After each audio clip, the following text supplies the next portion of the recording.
Hello and welcome to the One Tree Forest with Scott Johnson. In the forest with me today is Greg Forber, an artist, also the artist who did the cover art for my novel, The Mayhem Dividend.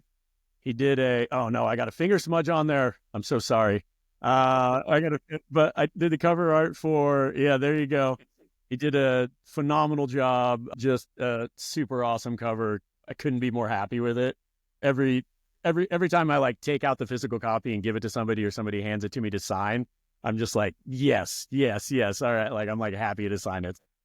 I'm honored. Thank you. Thank you. It's Yeah, fun it's to so do. good. Oh man, yeah, yeah, love it, love it. Yeah. So Greg is a professional artist, and also we've been friends since what? I think we were like four, maybe or something. I really don't even know Yeah, the like genesis of that was. before we knew, how old we were, I guess. I mean, as far back as I can remember, like Yeah. you and like all those guys right on the block, like Yep. we all grew up in the same neighborhood. Yep. Everybody from. Do you care if I say the neighborhood name? It's just kind of funny. No, not at all. Okay, yeah, all the Tiffany kids. I remember when we were kids, there was always the neighborhoods around like Cherry Knolls, and every time you'd introduce yourself in class, it'd be like, you meaning any of us kids, right? Like, it was always Hmm. like, who are you? What's your name and what neighborhood do you live in? And I remember just being like, I gotta say it's Tiffany. Yeah, yeah. I live in Tiffany. Yeah. Yeah. Luckily, nobody was clever enough to be like, who's Tiffany? Yeah, yeah, right. Yeah, yeah. She's busy.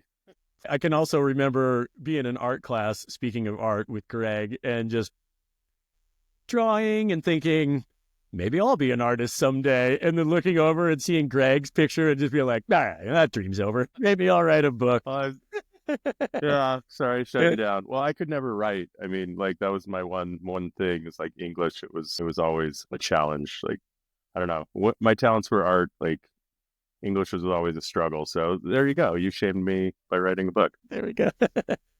Nice, dude. Yeah, yeah. Well, one of the things I definitely wanted to talk to you about was just this crazy coincidence. So we've already said, we've already let everybody know we've known each other forever, lived in the same neighborhood. I hit up Greg to do the cover art for the book, and then you're reading the book after you've already Yes. done the cover art. You've already done it, and then you're Yes. reading the book, and then you come across this chapter. It's which chapter? I forgot the name of the The chapter. gutter ball. It's Gutterball, gutter ball. yeah. You come across the Gutterball chapter, Yeah, it's and like yeah, the second. It's what right happened? after the prologue, intro chapter, pretty much. And I mean, I'm like, that's the pipe. Like he writes about this pipe, and we all know it in from Tiffany. It's like I don't know. It was the pipe. It It was just brought me back. legendary. The pipe. Yeah. Yeah. So for everybody who doesn't can't quite picture what this is or hasn't read the chapter, like it's a storm drainage pipe, right? And so it's like, I mean, it's maybe there's an entrance down by the creek, which is maybe 3 feet tall. I really don't even remember. Maybe less. I don't know. It's Yeah. not that. I remember kind of hunching a little bit walking through it. Yeah. You gotta like the entrance was all covered in spray paint, and then you go in a little bit, and then it get dark. But yeah, you had to like hunch over to walk in, even as like kids. And we go a little deeper every time and come back out, and then eventually, yeah, we got to this chamber, which is the first drainage, area, and there's another pipe that's like a lot smaller, and then you write about that in the book. Exactly. So yeah, I write it. Yeah, so we write about that in the book where these kids and for everybody's reference, it's basically it starts down by a creek and goes all the way. I don't know. Maybe 50 yards. I have no idea really, to be honest. But like it goes, the first level. It's far. It's pretty far, Hmm. right? Yeah, I mean, like even level one Yeah, gets to, it's. I think you said in the book you said 30 yards. I'm like, yeah, it was at least that. at least. The second part I think was longer, or maybe just felt longer because you had to crawl through it on your elbows and knees. Yeah. Yeah, so let's let everybody else know. Okay, so you go through that first part, which is already scary enough. And then, yeah, you get to this open chamber, and there's like I mean, I don't know, maybe 18 inches tall. I really couldn't tell. Like it was, Yeah, it I was. remember it being just big enough for a kid to maybe crawl through, like army style, or maybe Yeah, maybe hands and knees. yeah, it was like maybe yeah, maybe like 18 to 2 feet, like something like that. It wasn't very big. You had to like you couldn't turn around in that thing. Yeah. Yeah. So like it's like completely terrifying to go in there and I write this Hmm. scene and in the book there's like they reference a kid who had the guts to go through there and like of course the one of the characters has to end up doing it, there's no I'm not spoiling anything, but like I remember looking at that and being terrified and I wrote the scene about it and I couldn't remember there was a kid from our neighborhood that did this that actually went through there Yep. and lo and behold, Greg, I get Yep. a text. It was Yeah, I'm reading it. I'm like, holy smokes! It just brought me back all the feelings I felt that the character was feeling, just like the claustrophobia and the terror of like going in this thing. And it was me and another kid in the neighborhood, and then there's a third kid for sure. I can't remember his name. He was younger. He was like the first one in, and then I went in after him and was bringing up the rear. And there might have been another kid in there. I can't remember, but yeah, I just remember crawling, the group of us crawling through this tunnel for a really long time and just like it was terrifying, like dealing with all those emotions. Like I can't turn around because right behind me.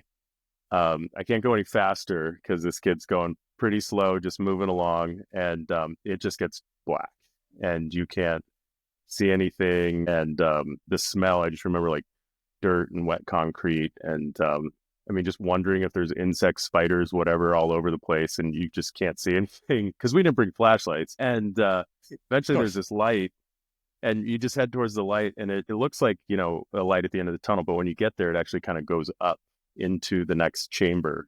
So you have to climb up into the next chamber, and then yeah, we made it through. Yeah, yeah, it was just like a slight curve, like just like up. Um, Still though.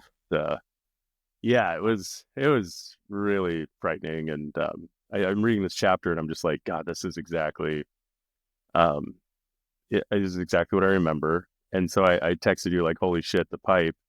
Uh, Yeah. yeah, this is perfect. And then we were kind of reminiscing about me going through there, and I remember there's some kids like watching us or like waiting for us at the other end because it was like a pretty big event, and you were one of those kids, I think. Yeah, Yeah. yeah, it was Dude. wild. The thing is, we were able to get out through the second one. There was like a heavy metal manhole that we were able to push up. Right. But yeah, in the book, you have to go back through, Yeah. which I'm really glad we didn't have to do that. Yeah. Yeah. Going back would be, yeah, definitely. Yeah, I couldn't even Yeah. imagine. Yeah. Especially solo. I just can't believe that was you. I can't believe you did that. That pipe was just like, it was just such a big part of everybody's life. Like when we were kids, like it was just, it was like we were bored. And then Mhm. like, I remember the pipe. Yeah. Like the first time I ever found out what a Molotov cocktail was when we were like 13. It took it Mhm. like 30 seconds later. I had like a bottle filled with gasoline and a rag stuffed in it. I just threw it in the pipe. God, with the pipe. Oh my God. I think I It's just remember like, some like black, like fire stains in there. That was you. yeah, it might have been. Yeah, there's probably several kids. Yeah, yeah. I hope the Yeah. statute of Yeah. limitations is expired on those, on that. Yeah, yeah, yeah. I'm sure it's fine. I mean, our parents forbid us all from going in there, which meant we always went in there all the time. But yeah, never very far. I mean, just to get to the first chamber was pretty daring. The second one was like unheard of. Yeah. Oh, I can't believe you did that. So yeah, so when you're reading it in the book, so I mean like the way the smell and everything, I got that rung true. You that all Yeah, absolutely. all right. Like, I mean, it just in like a paragraph, you described kind of like the wet concrete smell and just like, just briefly his journey through. And it felt like several pages for me because for me, I was like, it brought me back and I'm just like remembering everything. And I think I set the book down and was just like taking it all in and processing it. And because I hadn't thought about that in, I don't know, a very long time, like probably 15 years or something like that. So yeah, it was just nice to kind of relive it and kind of built up a little anxiety in me, just like thinking about being in there. And yeah, it was wild. So you really connected to me with your writing, and I've continued. I'm not too deep into the book, but I'm really enjoying it. It's great, and I'm hoping there'll be a few more gems that I can relate to from like growing up in the same neighborhood, same part of Colorado. Yeah, I'm trying to think. There might be a couple other little ones I mean, that'll be, that one's gonna be tough to top. But yeah, Yeah, yeah. yeah, I think that one was it was just an amazing uh reading that and just being like, oh my God, that's the experience I had pretty much. Yeah, yeah, yeah, Not quite. I totally. mean, it's a little more dramatic in the book with the character, but Yeah. yeah, Yeah. that was something I just had to laugh at. Yeah, just the pipe, the creek and everything down there. I kind of combined a little bit with I don't know if you were there for this, like in my tried to ride down that creek flooded. Remember how that creek would just flood? Like it would go from like being like 4 feet wide, like 30 feet wide, just like if it rained, Yes. you know?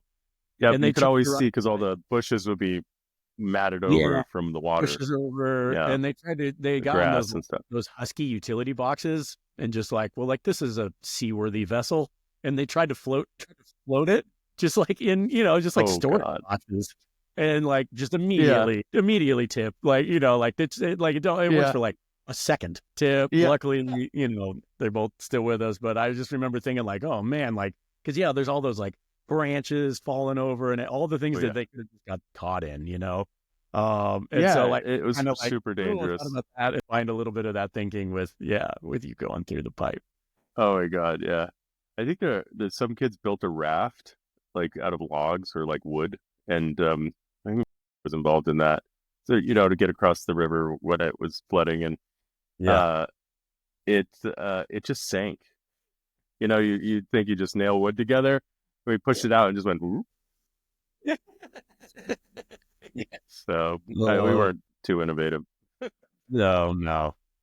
I'm pretty sure you were involved in the zip line. We were all there for the zip line that went over Dead Man's Cliff, right? Do you remember? Yeah. Well, Yeah. I remember the zip line. I don't know if I did the zip line, but we definitely threw some climbing ropes over one of the branches of those big cottonwood trees and would swing out and back.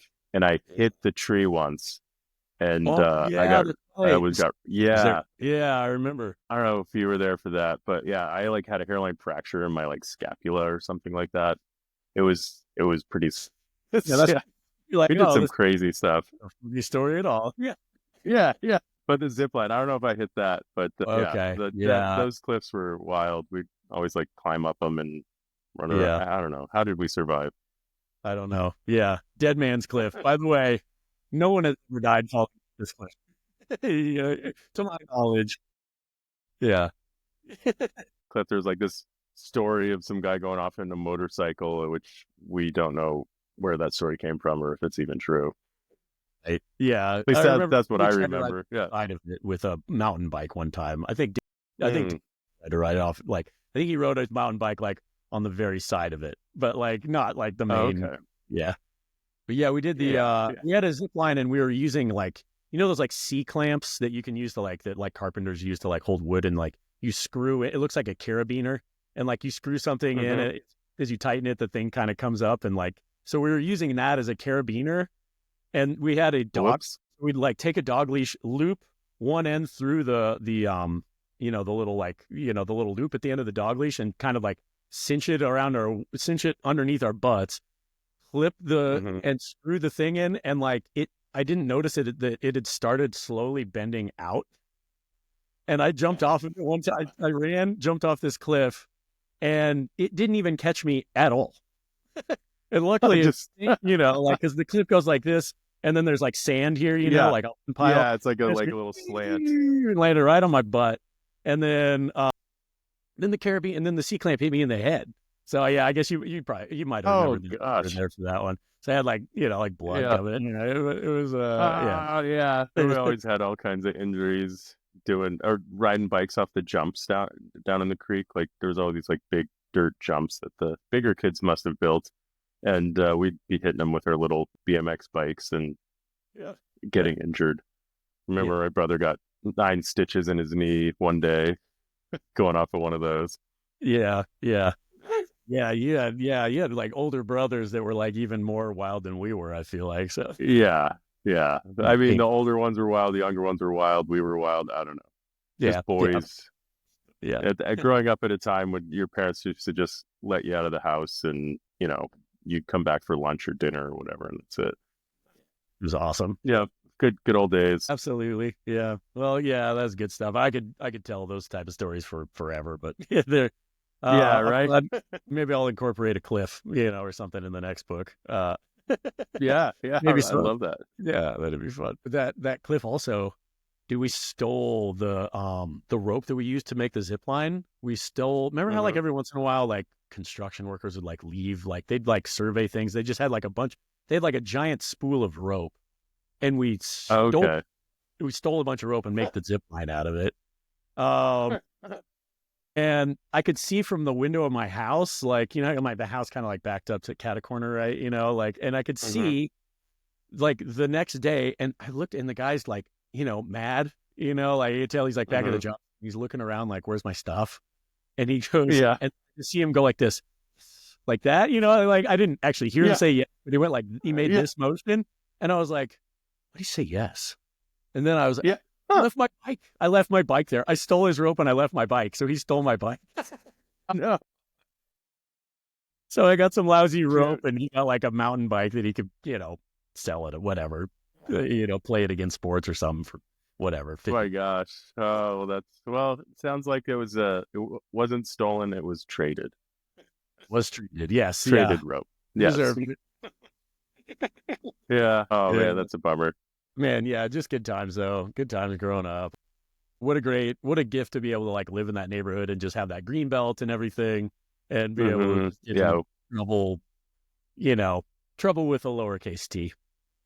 Yes, yes. We never gotten we got into trouble and mischief, never anything bad, too bad. Like we weren't getting arrested or anything. No. Yeah. Yeah. Mischief is the right word. Yeah. Yeah. Nice. Well, wanted to make sure that we talked a bit about like what's going on with your, shows that you have going on, coming up, all that kind of good stuff. I guess I kind of know this a little bit now because we kind of caught up a little bit lately, but Yeah. Yeah. man, like tell us a little bit more about your art, how you got to where you're at and what you have coming up. I'd love to hear more about just kind of like you've been living this life of an artist, which is like Yeah, totally. fascinating to me because, I wrote a book just like total spare time thing, like I'm not like Hmm. I couldn't support myself at all. I mean, yeah, I'd run out of money like in a day. So I Yeah. think it's Yeah. It's incredible you've been able to like actually do this thing. It's like you're the best kid at drawing in class and like now you're a professional artist. Oh yeah. Well, thank you. Well, it didn't start that way. I went to art school and then I had like odd jobs trying to make the artwork and paint and stuff, and I wasn't really getting anywhere. And I eventually had an opportunity in Vermont to paint a portrait for some extended family, which brought me out there. Started working for them at a small publishing company, and that turned into like a 10-year career in media. I worked for several different companies, that one for a long time, doing print media initially, but then got into digital and wore a lot of different hats. So that kind of like helped set me up so that I could do art because I was working for some startups. And when those one of them, the last one I worked for was failing and they were laying everyone off and knew it was coming. And I just decided, at this point, instead of like finding the next job, I'm gonna paint. Feel like I'm ready for it. I feel like I have enough business experience where I can apply those what I've learned to running kind of an art business and kind of jumped in with both feet. And it's been a learning experience. That was in 2017. So just been painting. I did a residency abroad for a year in 2018, just kind of get started. And I've just been making artwork and initially supported pretty much only by friends and family buying my paintings. And then since I've been sticking with it and taking every opportunity I could find, some coffee shops, bars, eventually some group shows and gallery stuff, it started to get me out there enough where I'm getting clients that just kind of contact me from seeing my work and doing some commission work for um, beyond that circle of friends and family, which is really, I feel kind of like one of my goals I was going for, just to be an artist and make it work. So yeah, I don't know. I'm kind of rambling, but No, that's not where I'm me. at now. Yeah, just trying to figure it out. I still do graphics on the side to kind of help things along because it is hard to support yourself just on paintings. But I'm making it work. I have a studio on Santa Fe, which is the art district in Denver. I just moved there from Bridge Project in the Highlands. I was there for a year and a half. And that's a gallery, a nonprofit art It's called collective Art gallery. District. Yeah, the Santa Fe Arts District is like it's like it's a street in Denver, several blocks. My studio's on 8th in Santa Fe. It's like right smack dab in the middle. The art walk every first Friday is kind of bananas. There's, all the artist studios are open, so people come down and they'll, BYOB or there's food trucks. It's a lot of fun, and they'll just come into the studios and buy art or just enjoy it. So I just got settled a couple weeks ago, so I'm going to do my first Friday this upcoming Friday. So that'll be exciting. That's really exciting. Okay, so this upcoming Friday, and Yeah, your studio is called. Sorry, I for some reason I can. it's a group of there's I don't know, maybe like 13, 14 studios in this place. It's called Bit Factory, and they do have a gallery downstairs. And there's a group show currently going on there called No Show, and that has work from all of the people who are renting space at Bit Factory. So I have two pieces up there, which is very generous of them to include me since I just joined their space. So that's what I got going on. Just finished several shows around the holidays. I was pretty busy. I think I did 5 shows, which is a lot because normally you just have like one on the horizon in like a month or two, and yeah, to have 5 all at once was a bit bonkers, but managed to do that. Sold a few paintings, and yeah. That's great. So okay, Yeah, yeah, so exciting. So well, I'll make sure I put a link to the gallery and things coming up in the future. my handle for like I don't have a lot of I just do the Facebook and Instagram right now, but it's Forber Art, which is my last name, Forber Art. So you can search on those platforms and find some of my work if you want to check it out. I do a lot of portraiture and some abstract stuff, a lot of pet portraiture. That's where I get a lot of commissioned work. Pretty fun. Yeah. But yeah, Yeah. Oh, you don't happen to have anything laying around? If you wanted to show off one or anything, I love I love your stuff when I'm on your site. yeah, they can. I have a few things up. I mean, I could totally. Let me see here. Let me grab the laptop. Yeah. This is kind of a large painting I finished recently. It's like all Let's. gold leaf and let's see if you can see it. It's trying to combine my portraiture with like my like abstract work. This is kind of like indicative of some of the abstract stuff I do. Just like yeah, just I use a lot of metal leaf. There's like portrait. So the halo is like metal leaf, and the design is like a metal leaf, which is basically gold leaf, but not gold. Right. Yeah. I do use the real gold once in a while, but it's super expensive. I imagine. Yeah. But yeah, that's kind of work I do. It Yeah. probably plays well to say it. It's real gold. Yeah, exactly. Yeah. Yeah, yeah. Oh, that's awesome. All right. Yeah, yeah. I love it. They all look great. That first one, like I don't know. Oh, yeah, I'm a big fan of the gold and the circles and all that kind of stuff. Yeah. It's that's a cool one. Yeah. I really love that piece. I need Yeah, I need a and better dining room. I need a better looking dining room to be to have something that looks that good. well, yeah. Well, when you do, you know who to call. I'll give you a good Exactly. deal. Oh, I forgot to mention also, Greg helped me publish it too. He didn't just do the cover art. Like I'm selling it way short, way short. Like formatting, the binding, everything about the way this thing everything about this thing, the way it like looks and feels is like it was like Greg, that's him. He kind of was just like, yeah, sure, that sounds great. So yeah, I think, and it just came out looking phenomenal. Yeah. Yeah, no, it was funny when you asked me to do the cover art. I was like, I worked for a self-publisher. It was a part of the publishing company I worked for in Vermont had a branch it was self-publishing for authors, and we worked with Ingram Spark, which is why we started there to have artists, we get their books already, upload them, and then people could buy them on demand. So I was like, I could do that for you as well, and not just the cover. And we kind of just ran with it, and I think it turned out great. So yeah. Me In too. fact, I'm working on another book for another author right now, and Yeah. yeah, I was telling him, I was like, oh yeah, I just worked through what was it, KDP, the Amazon platform, and I told him because he years ago we had done Ingram Spark, and I'm like, you should try this KDP, and I sent him a copy of your book, and he loves it. So we're basically using it as a template.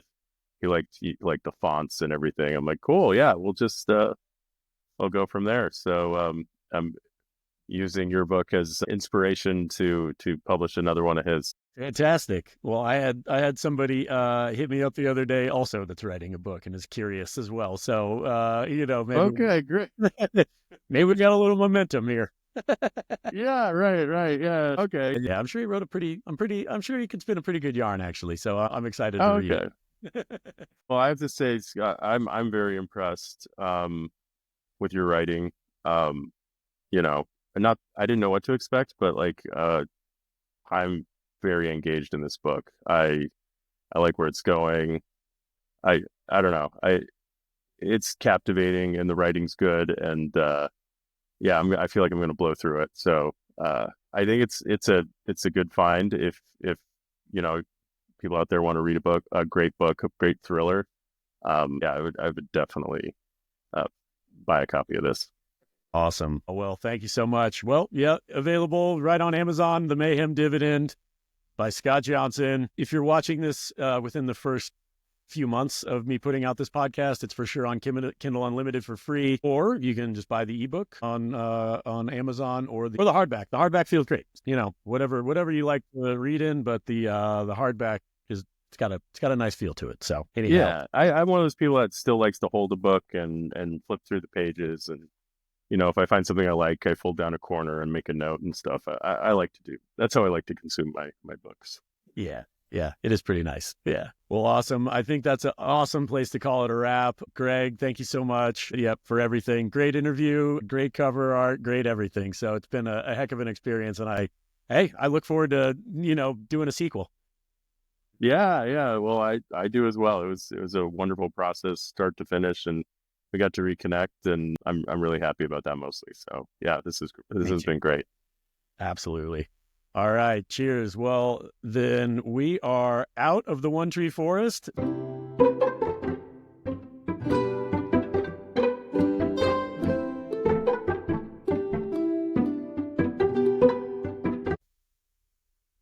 Thanks again for joining me today in the One Tree Forest. If you enjoyed this conversation, be sure to like and subscribe wherever you consume this media. If you'd like to pick up a copy of my novel, The Mayhem Dividend, it's available at mayhemmediallc.com, or you can just go pick it up on your Kindle. Thanks again.